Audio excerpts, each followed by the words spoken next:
What if the news of a loved one's death didn't break your heart, but set it racing with a secret, unspeakable thrill? It was a time when women were expected to love, obey, and endure.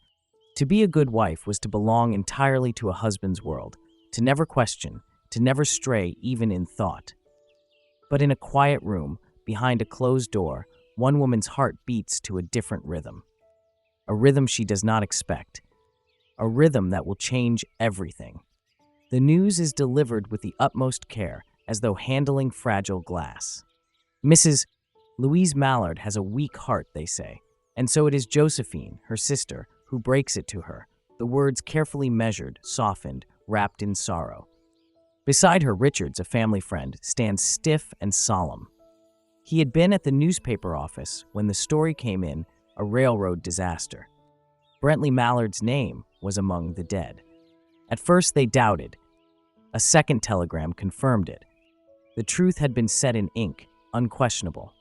Louise does not respond the way they expect. There is no frozen shock, no silent disbelief, no collapse into senselessness. The grief comes immediately, violently. She gasps, chokes on sobs, and weeps with wild abandon, her body trembling with the force of it. She does not fight the pain. She lets it consume her, lets it take her completely, as though sinking into deep waters. But then, just as suddenly, the storm passes. The tears dry, leaving her hollow, emptied. She pulls away from Josephine's comforting arms, silent now, and without another word, she turns and walks upstairs. Alone, the door to her bedroom closes behind her with a dull click. No one follows. The chair by the open window is waiting for her.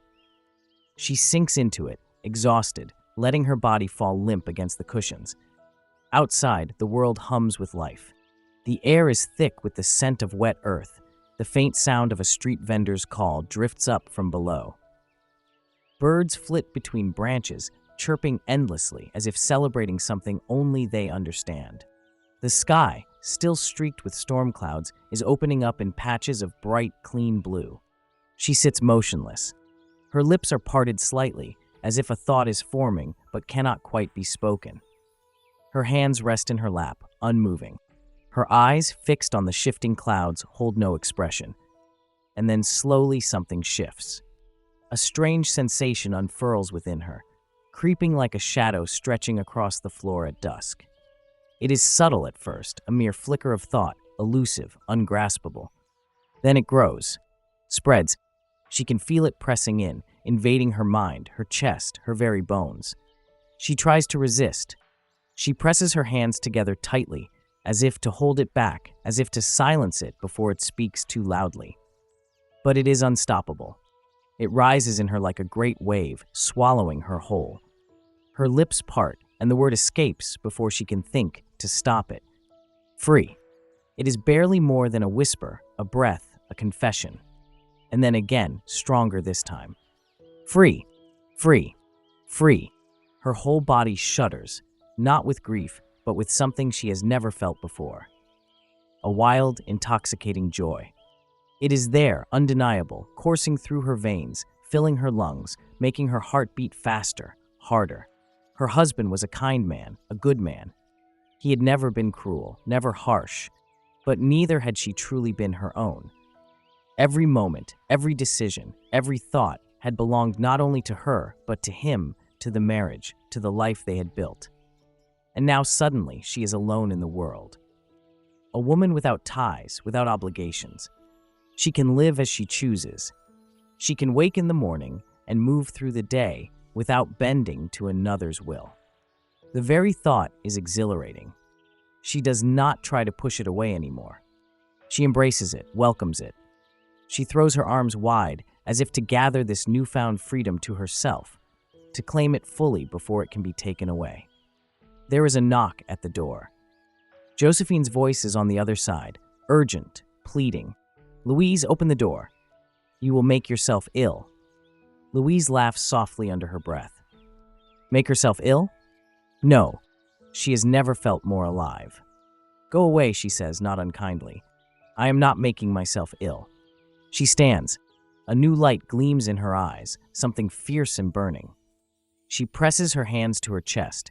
feeling the rapid thump of her heart beneath her ribs, feeling the heat of life rushing through her.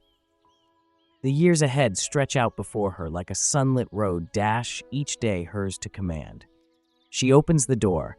She steps down the staircase slowly, gracefully, her head held high. Josephine clings to her arm, watching her anxiously, as though expecting her to collapse. Richards is waiting at the bottom of the stairs, his face still drawn with sorrow. Then, a sound at the front door. The twist of a key in the lock.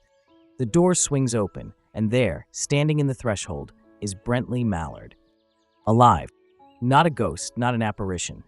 Whole, unharmed, confused by the gasps and shrieks that meet his arrival. He had not been in the accident. He had not even known there had been an accident. For a single frozen second, there is silence. Then, a sharp, strangled breath. Louise stares at him, her face draining of color. Something inside her snaps, recoils, shatters into 1,000 pieces. The world tilts. A cry from Josephine. A desperate movement from Richards, trying to block Brentley from view, as if that could undo what has already been seen. But it is too late. Louise collapses. The doctors come. They shake their heads. Heart disease, they say. The joy that kills. But the truth lingers in the silent air. It was not joy. It was despair, the briefest glimpse of freedom, snatched away before it could truly be hers. The unbearable weight of losing something she had only just begun to understand. And so the story ends, leaving behind an ache that does not fade.